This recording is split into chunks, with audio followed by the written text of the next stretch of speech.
33.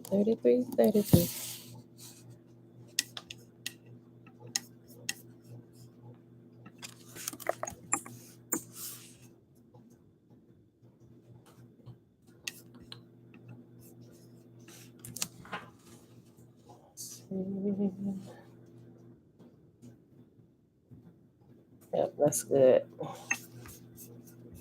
All right, beautiful people. Happy Saturday. Happy Saturday. Hold on, I gotta close out this stuff.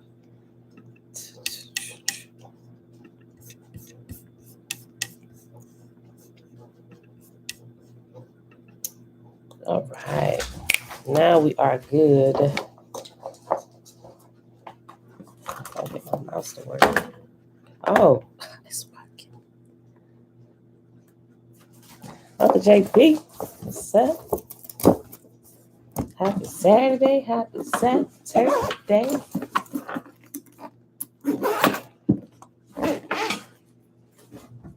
All right, y'all.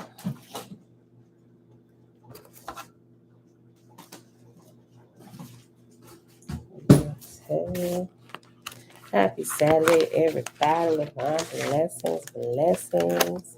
Today it is March the 19th, 2022, day number 59 of year 4 of reading through the books of the law and the prophets and of the 4-year consecutive day count. Day 1077. Today we start the N tablet. Tablet N in the complete Annunaki Bible. Then we're going to skip over to My Big Toe and read what we didn't read yesterday. Chapter 29, starting on page 244, possibly reading the last bit of that. All right, y'all. So I wanted to, I'll wait. All right, y'all. Shayla, great rising. All right, y'all, let's get started. Father, we thank you for another day to learn and to apply and to share and to live all simultaneously. All right, y'all. Tablet N is the book of Nemesis and the Enuma Elish or Elish. This is the book of Nemesis, known to the priest of old of Babylon as the Enuma Elish, the epic of creation. Here is the account appearing on tablets forged by the Nabu scribes, once read by the priests of Babylon. They form a decree solidifying the position of the slayer of serpents, a position assumed by Lord Marduk, who gives fight in the epic against the ancient Annunaki nemesis called the first dragon, Ker Tiamat. And it has in parentheses Tiamat, spelled T period A period Mat or TM2. These tablets illustrate a clear interpretation of the ancient heavenly battle, symbolizing the liberation of order out of chaos and construction of the known manifested reality universe and its zones. Oh, great spirit. Yes, hallelujah. Yah, teach us your ways. The tablets of creation are 7. Though 6 appear within this section, 6 is a number of Marduk. The 7th tablet is a proclamation of lordship of Marduk and appears separate as the tablet F series. Then it has reference number 78, which says, the tablet F series, book of 50 names, is in this Necronomicon Anunnaki Bible. And clearly we've already read that, right? I remember. Lord Marduk is chief among the, I'm sorry, I skipped the rest of this. Let me go back up. Okay.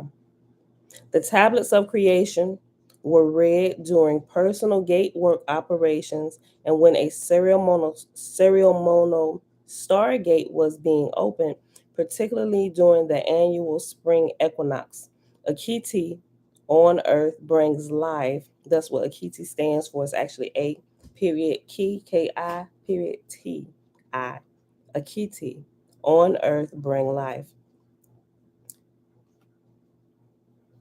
Let me read the whole sentence again.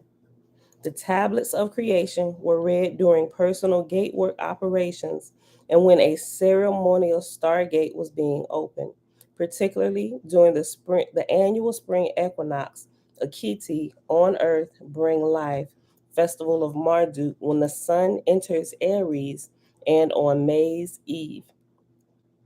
Lord Marduk is chief among the younger pantheon of elder gods, Annunaki. His elevated position in the Babylonian Enuma Elish, and it has reference 79. The topic of the Enuma Elish is also explored at length in the Mardukite Chamberlain's Year 3 Liber E discourse released as Megan Magic or the Necronomicon Spellbook 1, edited by Joshua Free with Kim Jurgen. Also available in the Year 3 anthology Necronomicon Grimoire, edited by Joshua Free. Lord Marduk is chief among the younger pantheon of elder gods, Annunaki. His elevated position in the Babylonian Enuma Elish, epic of creation, is the product of Nabu scribes displaying Marduk as Lord Supreme on earth, material creation, based on his victory over Ker Tiamat. The ancient mystery school recognizes the role of supreme champion, slayer, first with Enki and then with Ninurta in previous Sumerian versions of the epic. In other variegated versions, even Inanna Ishtar is at one time given credit for this role.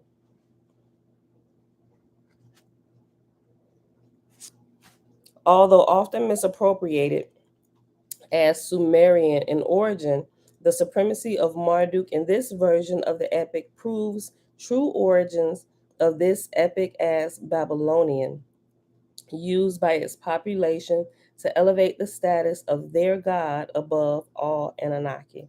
And we start with tablet 1.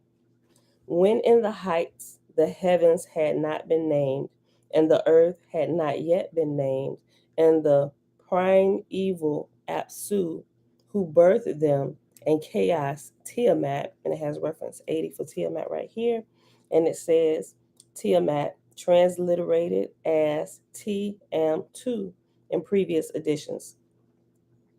Apsu, who birthed them, and Chaos, Tiamat, the ancient one, mother to them all. Their waters were as one, and no field was formed. No marsh was to be seen. When of the gods none had been called into being, and none bore a name, and no destinies were ordained. Then were created the celestial gods in the midst of heaven. Lamu and Lamu were called into being, and the ages increased. Then Ansar and Kesar were created, and the god Anu came forth, who begat Nudimud, who was Enki. Abounding in all wisdom, he had no rival. Thus the great gods were established, but Tiamat and Apsu were still in confusion, troubled and in disorder. Apsu was not diminished in might, and Tiamat roared. Apsu, the begetter of the great gods, cried unto Mumu, his minister, and said, Mumu, thou minister that causes my spirit to rejoice, come with me to Tiamat. So they went and consulted on a plan with regard to the gods and their sons. Apsu spoke, let me destroy their ways. Let there be lamentation, and then let us lie down again in peace. When Tiamat heard these words, she raged and cried aloud. She uttered a curse unto Apsu. She asked, what then shall we do? Mumu answered, giving counsel unto Apsu, come, their way is strong, but you can destroy it. This day you shall rest. This day you shall have rest. By night thou shalt lie down in peace. They banded themselves together, and at the sight of Tiamat they advanced. They were furious. They devised mischief without resting night and day. They prepared for battle, fuming and raging. They joined their forces and made weapons invincible. She spawned her monster servants, sharp of tooth and merciless of fang. With poison instead of blood, she filled their bodies. Fierce monster vipers she clothed with terror. With splendor she clothed them. She made them of lofty stature, Whoever beheld them, terror came over them. Their bodies reared up, and none could withstand their attack. So, if y'all remember, when we were reading the Lost Book of Enki, when this particular portion came up, they did this because they said the Earthlings was making just way too much noise down here on Earth, and they was disturbing their sleep. They couldn't get the rest that they needed. So this is when all of this is a portion of that, but this is the Babylonian version of it. Amanda, shalom, shalom. Okay. And that was towards the end of the Lost Book of Enki. Yeah. I forget which tablet, but I know it was definitely towards the end. Maybe in the last, it was 14 tablets. I would say like the last, somewhere in the last 5, I think. Okay. She set up vipers and dragons and the monster Lahamu and hurricanes and raging hounds and scorpion men and mighty tempests and fish men and rams. They bore cruel weapons without fear of the fight. Her commands were mighty, none could resist them. After this fashion, she made 11 kinds of monsters. In some other places, they call these monsters that Tiamat created demons, right? Okay.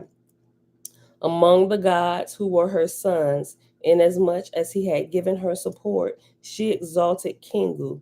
In their midst, she raised him to power, to march before the forces, to lead the host, to give the battle signal, to advance to the attack, to direct the battle, to control the fight. Unto him she entrusted, saying, I have uttered thy spell. In the assembly of the gods I have raised thee to power. The dominion over all the gods have I entrusted unto him. But be thou exalted. You are my chosen spouse. May your name be magnified among all the Annunaki. She gave him the tablets of destiny. On his breast she laid them, saying, Thy command shall not be in vain, and your decrees shall be established. Now Kingu, thus exalted, having received the power of Anu, decreed fate among the gods, his sons, saying, Let the opening of your mouth quench the fire god. He who is exalted in the battle, let him display his might. Tablet 2. Tiamat made weighty her handiwork. Evil she wrought against the gods, her children. To avenge Apsu, Tiamat planned evil. But how she had collected her forces, the god unto Ea, Enki divulged. Enki was grievously afflicted, and he sat in sorrow. The days went by, and his anger was appeased. And to the place of Ansar, his father, he took away. He went and standing before Ansar his father, all that Tiamat had plotted, he repeated unto them, saying, Tiamat, our mother, hath conceived a hatred for us. With all her force she rages, full of wrath. All the gods have turned to her. With those whom you created, they go to her side. They have banded together, and at the sight of Tiamat, they advance. They are furious. They despise mischief without resting night and day. They prepare for battle, fuming and raging. They have joined their forces and are making war. Tiamat, who formed all things and made weapons invincible. And it has, after all things, it has reference number 81, which says, Tiamat, here the primordial dragon, is described in the same manner more recent Gnostic and Hermetic magicians call Ealdaboth. Yeah, Ealdaboth. Okay.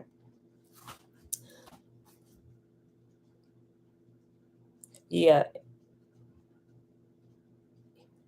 I'm trying to see what I read about that. So I'm trying to remember where it was, where I saw that name. I forget. I was going through like Greek mythology and stuff. Jen, shalom, Amanda, shalom, shalom. But I've seen that name Ealdaboth and something I was looking through. Probably it definitely was one of the books I got early on last year where I was going. Remember how I was telling y'all I was looking into the other side of things, not just the Israelite scriptures and stuff, but the other people groups who were there, and looking into some of their writings. Looking into some of their writings, I came across this name. But also even going through like some of the Greek mythology and stuff. A lot of the things in Greek mythology is some of it. Some of the stuff is some of these same stories. They just changed all the names again. But if you're familiar with the stories, you can pick it up when you're reading through it. My son was going through because he reads a lot of Greek mythology. And with some of the games and stuff he played, he got to figure out some of those things. So when he started reading it, he was like, yo, wait a minute, this is just like some of the Greek mythology stuff, you know. So he was able to pick that up. I was like, oh, that's good, Jeremiah. He said, this is interesting. They telling us the same story. They're using different characters over here in the Greek mythology, though, you know. So, and they advance. They are furious. They devise mischief without resting night and day. They prepare for battle, fuming and raging. They have joined their forces and are making war. Tiamat, who formed all things and made weapons invincible, she hath spawned monster serpents, sharp of tooth and merciless of fang. With poison instead of blood, she hath filled their bodies. Fierce monster vipers she hath clothed with terror. With splendor she has armed them. She hath made them tall in stature. Whoever beholds them is overcome by terror. Their bodies rear up, and none can withstand their attack. She hath set up vipers and dragons, and the monster Lahamu, and hurricanes, and raging hounds, and scorpion men, and mighty tempests, and fish men, and rams. They bear cruel weapons without fear of the fight. Her commands are mighty, none can resist them. After this fashion, huge of stature, she has made 11 kinds of monsters among the gods who are her sons. Inasmuch as he has given her support, she has exalted Kingu. In their midst, she hath raised him to power, to march before the forces, to lead the host, to give the battle signal, to advance to the attack, to direct the battle, to control the fight. To him she has uttered your spell.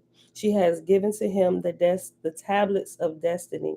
On his breast she laid them, saying, thy command shall not be in vain, and the word and the and your word shall be established. O my Father, let not the word of thy lips be overcome. Let me go, that I may accomplish all that is in thy heart. I shall avenge. Tablet 3. Ansar spoke to his minister, O Gaga, thou minister who causes my spirit to rejoice. Unto Lamu and Lahamu I will send thee. Make ready for a feast at a banquet, let them sit. Let them eat bread, let them mix wine, that for Marduk the avenger they may decree the fate. Go Gaga and stand before them, and all that I tell thee repeat unto them, and say, Ansar, your son has sent me. The purpose of his heart he has made known unto me. He said that Tiamat, our mother, hath conceived a hatred for us. With all her forces she rages full of wrath. All the gods have turned to her with those whom you created. They go to her side. I sent Anu, but he could not withstand her. Nidimud, Inki, was afraid and turned back. But Marduk has set out, the champion of the gods, your son, to set out against Tiamat. His heart has called him. He opened his mouth and spoke unto he opened his mouth and spake unto me, saying, if I, your avenger, conquer Tiamat, okay, let me tell you. If I, your avenger, conquer Tiamat and give you life, appoint an assembly, make my fate preeminent and proclaim it so. In Upsukinaku, seat yourself joyfully together. With my word in place, I will decree fate. May whatsoever I do remain unaltered. May the word of my lips never be changed, nor made of no avail. Quickly decree for him the fate which you bestow, so that he may go and fight your strong enemy. Gaga went humbly before Lamu and Lahamu, the gods, his father, and he kissed the ground at their feet. He humbled himself, then he stood up and spake unto them, saying, Ansar, your son hath sent me. The purpose of his heart he hath made known unto me. He says that Tiamat, our mother, hath conceived a hatred for us. With all her force she rages full of wrath. And he spoke the words of the tale. Lamu and Lahamu heard and cried aloud. All of the Ajiji wailed bitterly, saying, We do not understand the deed of Tiamat. Then did they collect and go, the great gods, all of them, the Annunaki who decree fate. They entered in the house of Ansar, kissed one another. They made ready for the feast, ate bread, they mixed sesame wine. They were wholly at ease. Their spirit was exalted. Then for Marduk, their avenger, they decreed the fate. Tablet 4. The Annunaki prepared for Marduk a lordly chamber. Before his father as prince, he took his place. Marduk, you are now chief among the gods. Thy fate is unequaled. Thy word is Anu. And Anu has reference 82 decided, and it says, Thy word is Antu, given attributed to Enlil in some versions. Okay. Thy fate is unequaled, thy word is Anu. Your words shall be command, in your power shall it be to exalt and to abase. None among the gods shall transgress your boundary. Abundance shall exist in thy sanctuary shrine. Even if you lack offerings, Marduk, you are our avenger. We give you sovereignty over the whole world. Sit down in might, be exalted in thy command. Your weapons shall never lose its power. It shall crush your enemy. Lord, spare the life of him that puts his trust in thee. But as for the God who began the rebellion, empty them of life. The Anunnaki set out a garment and continued to speak to Marduk. May thy fate, O Lord, be supreme among the gods, to destroy and to create. Speak only the word, and your command shall be fulfilled. Command now that the garment vanish, and speak the word again, and let the garment reappear. Then he spake the words, and the garment vanished, and he commanded it, and the garment reappeared. Okay, well, y'all got karate today, so be prepared. And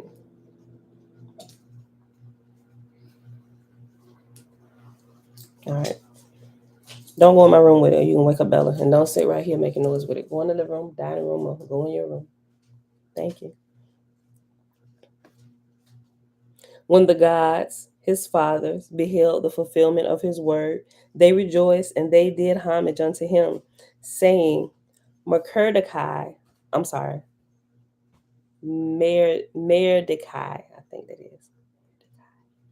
Hold on, I seen that name. I seen this name too. Marduk, Marduk is king. They bestowed upon him the scepter, the throne, and the ring. They give him invincible. They give him invincible weaponry to overcome the enemy. Go and cut off the life of Tiamat, they said, and let the wind carry her blood into secret places. Marduk made ready the bow. Marduk made ready the bow, his first choice and weapon. He slung a spear unto him. He raised the club in his right hand. The bow and the quiver he hung at his side. He set the flaming disk in front of him, and with the flame he filled his body. He fashioned a net to enclose the inward parts of Tiamat. He stationed the four winds so that nothing of her might escape. The south wind and the north wind and the east wind and the west wind. He created the evil wind and the tempest and the hurricane, and the fourfold wind, and the sevenfold wind, and the cyclone, and the wind which hath no equal. He set forth the winds which he had created, 7 in total, to disturb the inward parts of Tiamat. Then Marduk raised a thunderbolt, mounted the chariot, a storm unequaled for terror, and he harnessed 4 horses, named Destruction, Ferocity, Terror, and Swiftness, and foam came from their mouths, and they were mighty in battle, trained to trample underfoot. With garments cloaked in terror and an overpowering brightness crowning his head, Marduk set out towards the raging Tiamat. Then the gods beheld him, and when the Lord drew near, He gazed upon the inward parts of Tiamat. He heard the muttering of Kingu, her spouse. As Marduk gazed, Kingu was troubled. The will of Kingu was destroyed, and his motions ceased. And the gods, his helpers, who marched by his side, beheld their leader's fear, and their sight was troubled. But Tiamat did not turn her neck. She spit rebellious words. Marduk raised a thunderbolt, his mighty weapon against Tiamat, who was raging, and he called out, "You have become great as you have exalted yourself on high, and your heart has prompted you to call to battle. You have raised Kingu to be your spouse. You have chosen evil and sinned against Anu and his decree, and against the gods, my fathers. You have dedicated yourself to a wicked plan. Let us face off now, then in battle." When Tiamat heard these words, she acted possessed and lost her sense of reason. She screamed wild, piercing cries. She trembled and shook to her very foundations.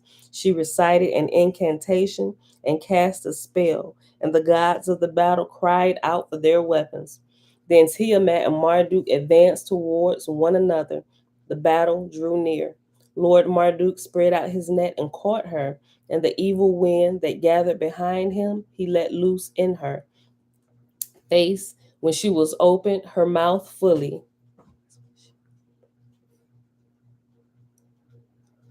Yeah, that's how it reads. Hold on. Oh, that's what threw me off. It started it over like it was beginning a new sentence, but it used a capital letter. No com. Okay, let me read that again. All right.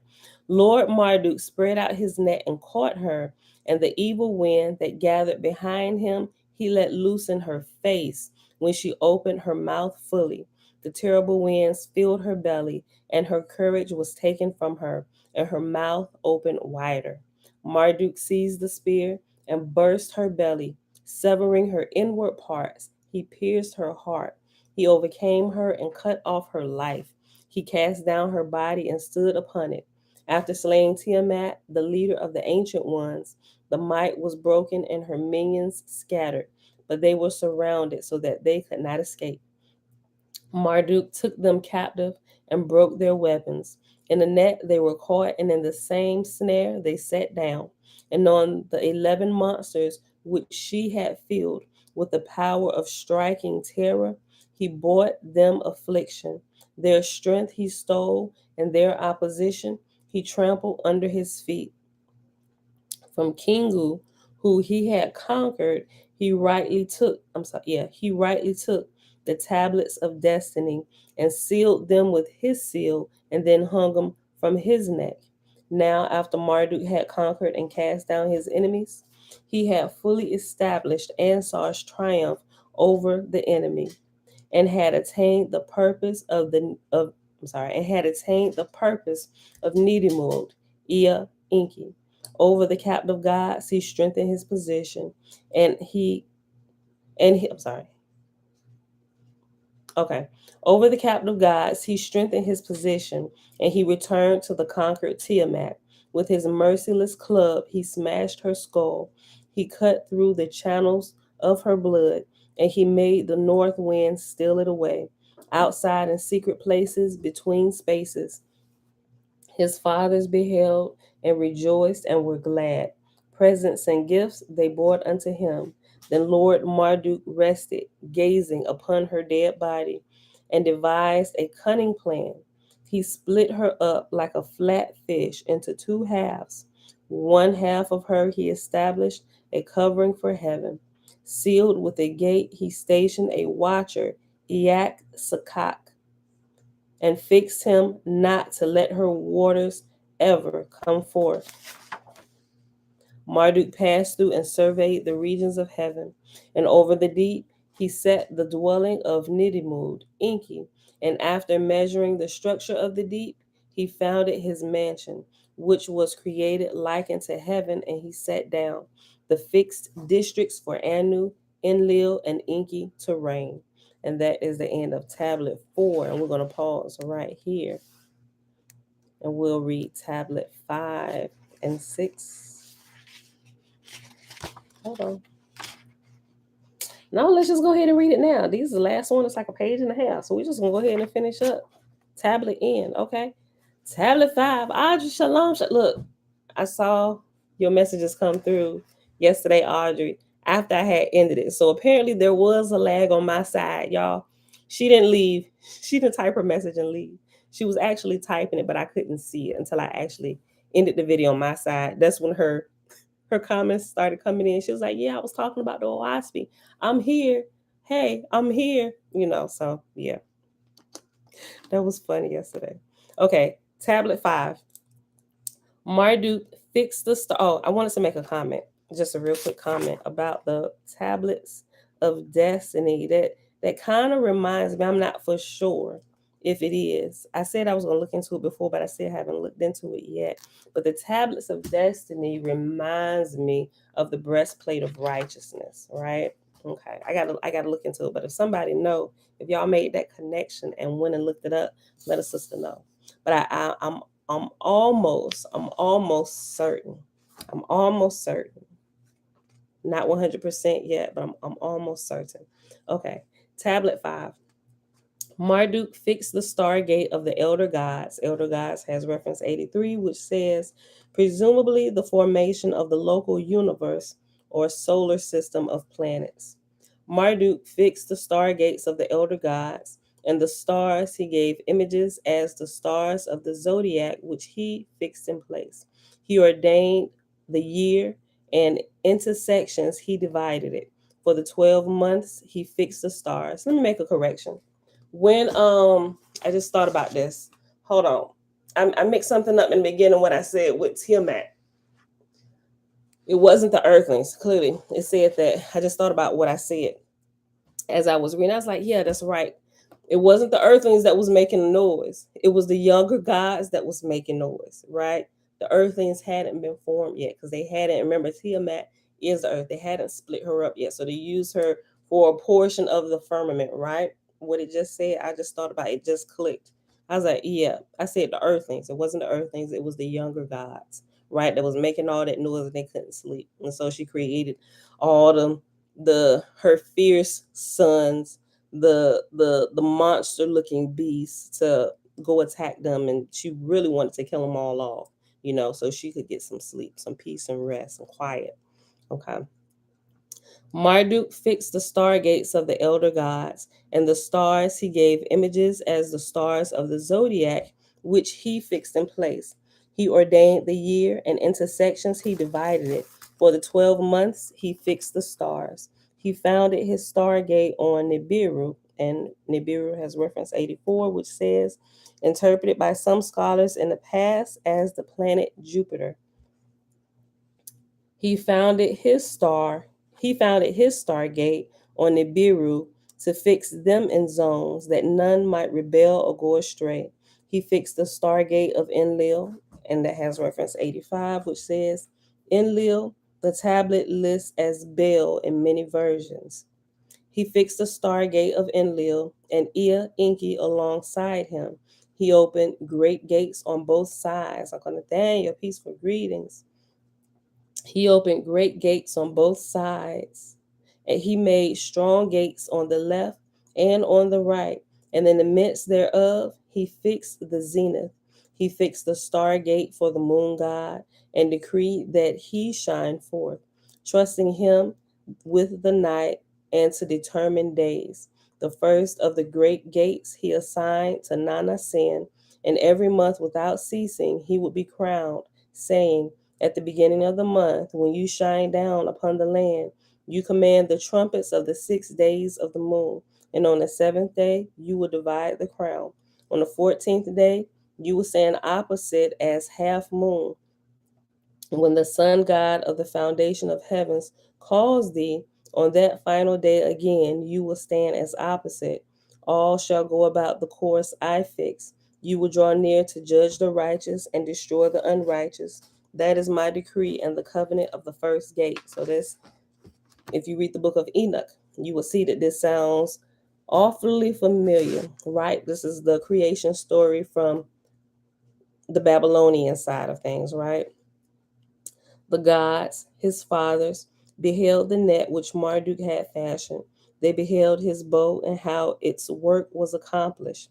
They praised the work which he had done, and then Anu raised up and kissed the bow before the assembly of the gods. And thus he named the names of the bow, saying, Longwood shall be one named, and the second name shall be Dragon Slayer, and its third name shall be the Bow Star. In heaven shall it remain as a sign to all. Then Anu and Marduk fixed a star gate for it too. And after the Annunaki decreed the fates for the ancient ones, Marduk set a throne in heaven for himself at Anu's right hand. And the last tablet is tablet 6, and it's only like two little short paragraphs. Then Annunaki acclaimed him first among the elder gods. Marduk heard the praises of the gods. His heart called to him to devise a cunning plan. He approached Ea Enki, saying, The key to the gate shall ever be hidden, except to my offspring. I will take my blood, with bone I will fashion a race of men, that they may keep watch over the gate. And from the blood of Kingu, I will create a race of men, that they will inhabit earth in service to the gods, that our shrines may be built and the temples filled. But I will alter the ways of the gods, and I will change their paths. Together they shall be oppressed, and unto evil shall they no longer reign. I will bind the elder gods to the watchtowers. Let them keep watch over the gate of Apsu, and the gate of Tia, and the gate of Tiam too, and the gate of Kingu. I bind the watcher Eak Sakat to the gate with the key known only to my race. Let none other enter that gate, since to invoke death is to utter the final prayer. The Anunnaki rejoiced and set their mansions in the Up Suking Naku. When all this had been done, the elders of the Anunnaki seated themselves around Marduk, and in their assembly they exalted him and named him 50 names, bestowing upon him the 50 powers of the gods. And it says, final portions found as tablet F, which we know already is the book of 50 names. We already read that. All right, so that is all of the tablet N. And tomorrow we'll start the book of the Chaldean oracles. This one is pretty good. All right. All right, beautiful people. So that is that. We kind of still on schedule. So let's go ahead and hop on over here to my big toe, and we're going to read the portion that we didn't read yesterday in chapter 29, starting on page 244. And this chapter ends actually on page 247, right? So we might be done early today, maybe by a few minutes. We'll see. Okay. So we paused after this little aside that he has, right? So I'm gonna go back into the middle of this aside where I underlined it just to kind of refresh your memory. A head in the sand always leaves an unprotected butt waving in the air. Great potential is a double-edged sword.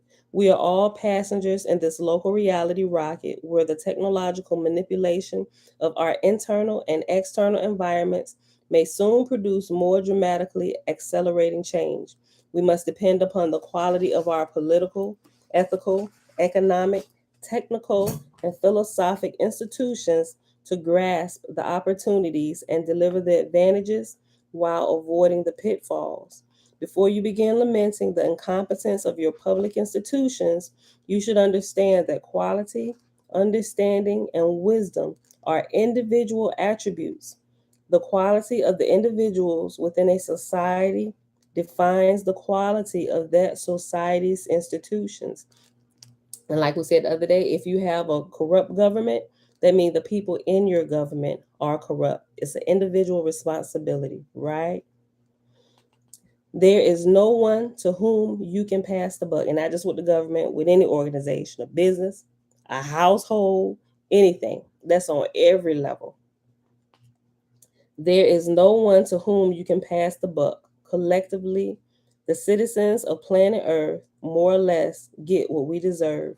The average social, economic, educational, or government institutions reflect the quality of the average individual that produces and populates it.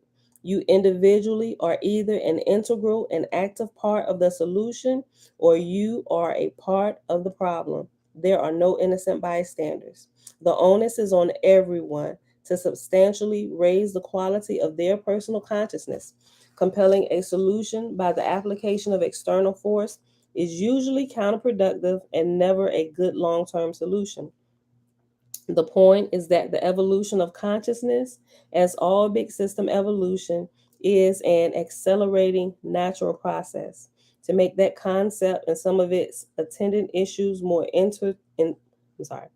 to make that concept and some of its attendant issues more intuitively understandable, I have simply pointed to the evolution of technology as a well-known example. And that's the end of that aside, and that's what we paused at. So here's where we start.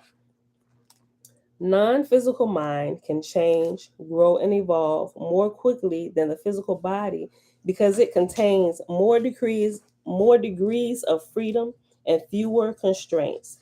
There is, for a long time, a steady acceleration in the growth and development of consciousness. This means the rates of growth continually increase. The acceleration allows each newly evolving expression of consciousness to be more efficient and productive more and more quickly. Learning, like any other cumulative function, cannot experience large positive acceleration forever, but you would be surprised at how far consciousness can progress before the fundamental process begins to channel the greater part of its energy toward only the better opportunities. The phenomenon of accelerating learning and accelerating evolutionary process applies to the evolution of both biological and consciousness entities. In the biological realm, with the coming of cloning and genetic engineering, a result of our computer and other technologies, expect the biological evolution of certain sentient entities to make discontinuous hops through the available possibilities to accelerate the potential, positive or negative, of their species relatively quickly. In the consciousness realm, the acceleration effect represents a steeper and smoother function of self improvement versus time as brightness versus time as brightness increases its capacity to learn as well as the quality and depth of its understanding. Let me read that whole sentence again. In the consciousness realm, the acceleration effect represents a steeper and smoother function of self-improvement versus time as brightness increases its capacity to learn as well as the quality and depth of its understanding. And it goes into another little aside and it says, I have painted a picture of how sentient beings with aware consciousness evolve. However, I do not want you to let this understanding limit your vision as to how a particular subset of beings might have ended up populating a given dimension of reality like OS or PMR. The facts of consciousness evolution as they apply to communities within NPMR do not logically preclude an implant of sentient beings or an implant of additional sentient capability within existing beings, modifying existing OS entities through evolution, adding new beings to OS, or directly modifying selected OS entities represents three ways to change the OS consciousness subsystem. Because these are not mutually exclusive operations, existing collections of sentient beings may be the result of all three processes working together to optimize the whole. And that's the end of that aside. As awareness masters and refines its evolving mental capabilities, a new, more complex motivation arises as a result of and in conjunction with the imperative to implement the fundamental process. The complexity and interactive properties of the mental processes being evolved eventually produces the functions of intention, feedback, interaction, synthesis, and integration. As these import second order functions begin influencing and driving the evolutionary process, the potential number of profitable states dramatically expands.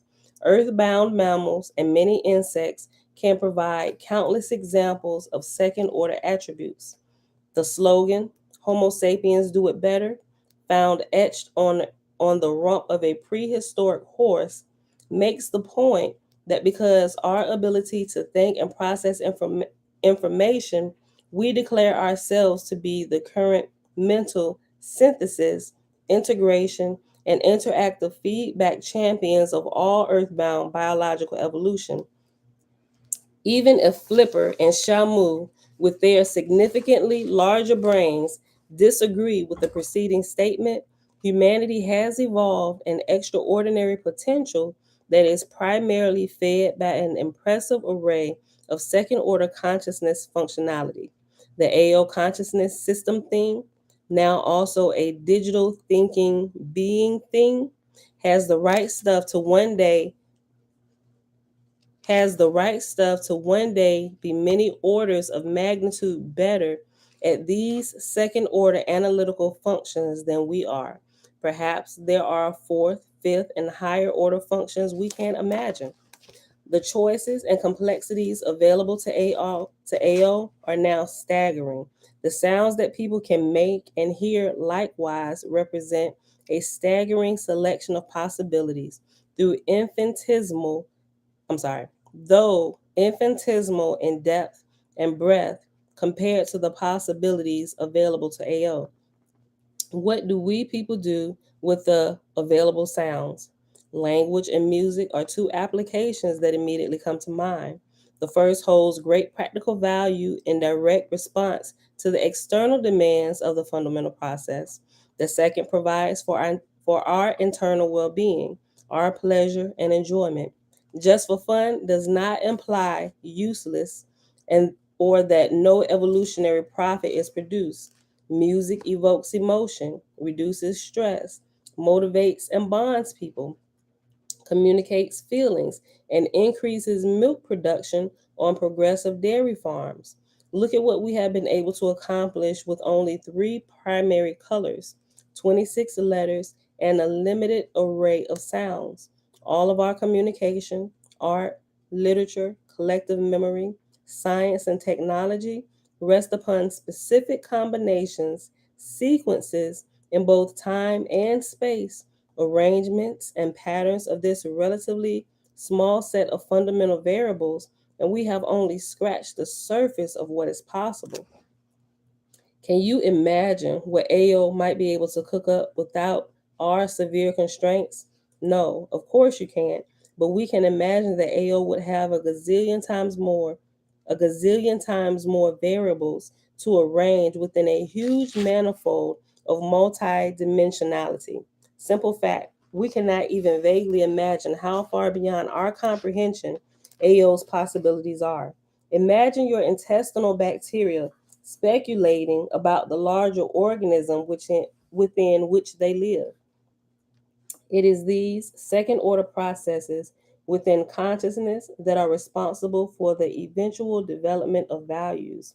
When awareness and the complexity of choice reach a sufficient level, the concepts of enjoyment, aesthetics, ideals, and quality begin to modify our expression of the fundamental process and our motivations in partnership with it.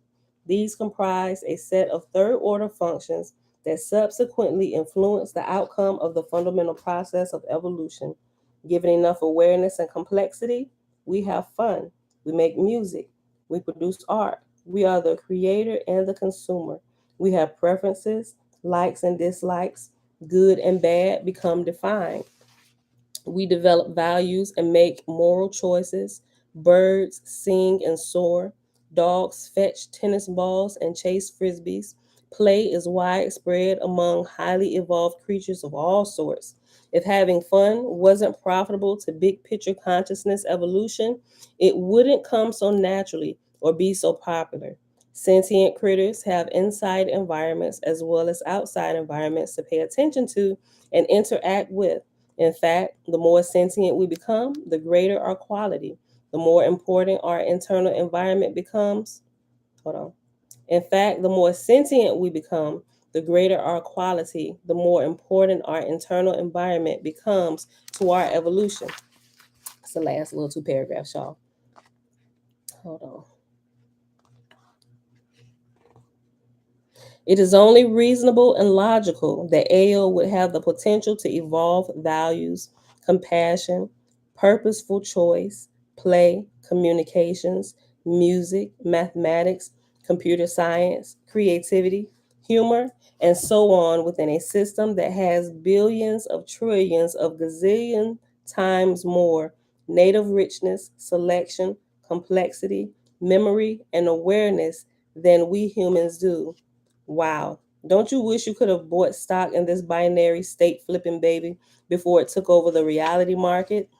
This creative supercomputer being consciousness system thing, with emphasis on the thing, is evolving values. Additionally, it has some extraordinary potential that goes far beyond our comprehension. If people evolve second and third order functions that influence their subsequent evolution, why would AO not be able to do likewise? After all, the fundamental process and the nature of consciousness are the same in all of their various manifestations: values, choice, play, communications, music, mathematics, compassion, computer science, and creativity are a few of the natural results of the fundamental process being applied to consciousness. Simply having these attributes of consciousness is not enough. In order to effect self improvement, AO needs a process and feedback mechanism that can accurately deduce what is profitable from what is not, and another to move the entire system toward a lower entropy existence. We will discuss these processes and feedback mechanisms, of which we are a part of, in sections 3 and 4. There is the outrageously limiting anthropomorphic temptation to make this AO being thing into a bigger and better, super cool, spooky humanoid. Ah, just like us. How comforting. Beings that are truly great, significant, and powerful must be sort of like us inside. I mean, even if they look a little weird on the outside, right? I feel better now. Resist that temptation. It is not like us at all, although we may be a tiny little bit like it. You will soon be able to logically support the astonishing idea that Ael's consciousness and existence is fundamental, while our consciousness and existence is derivative. I read that again. You will soon be able to logically support the astonishing idea that Ael's consciousness and existence is fundamental, while our consciousness and existence is derivative. And that, my beautiful people, is the end of chapter 29.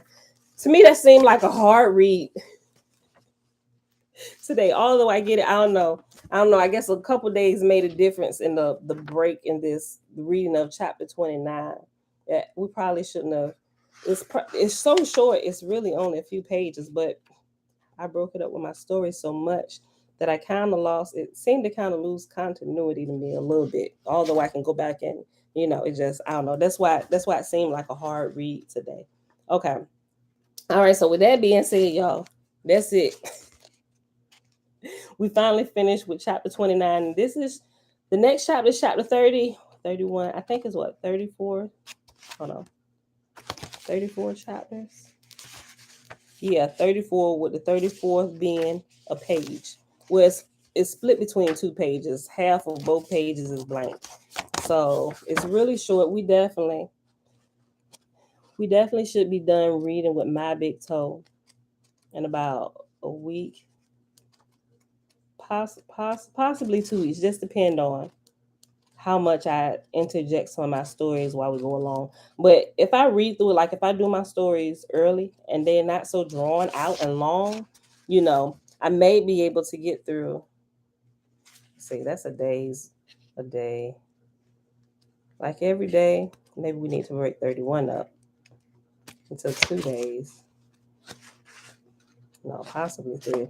Possibly 3. That's 1, 4, 5,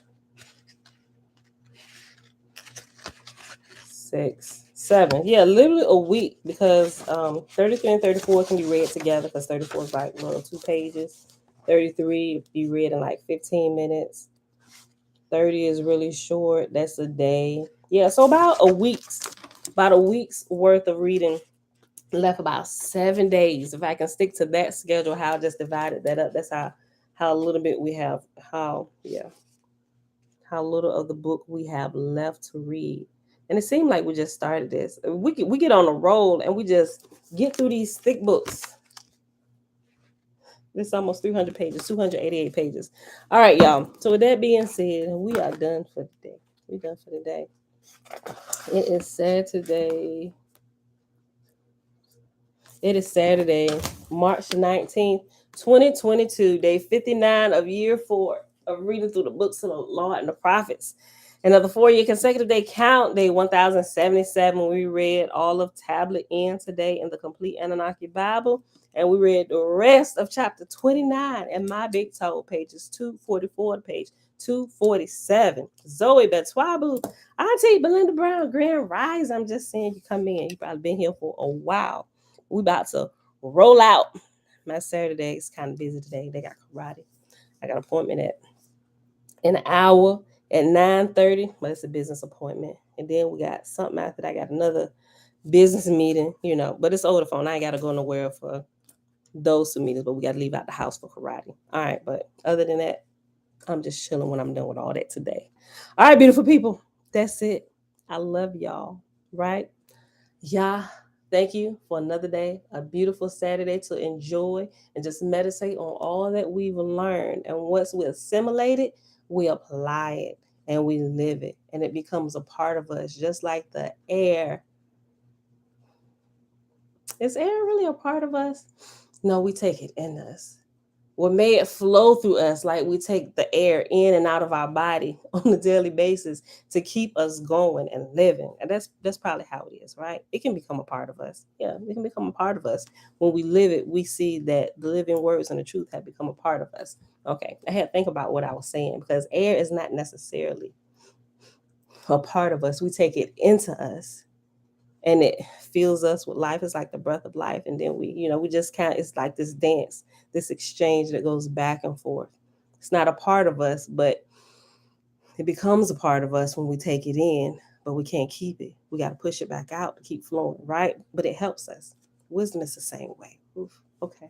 All right, y'all. I love y'all. I see y'all back here tomorrow morning, bright and early, 7:30 a.m. Eastern Standard Time. Peace. Bye, y'all.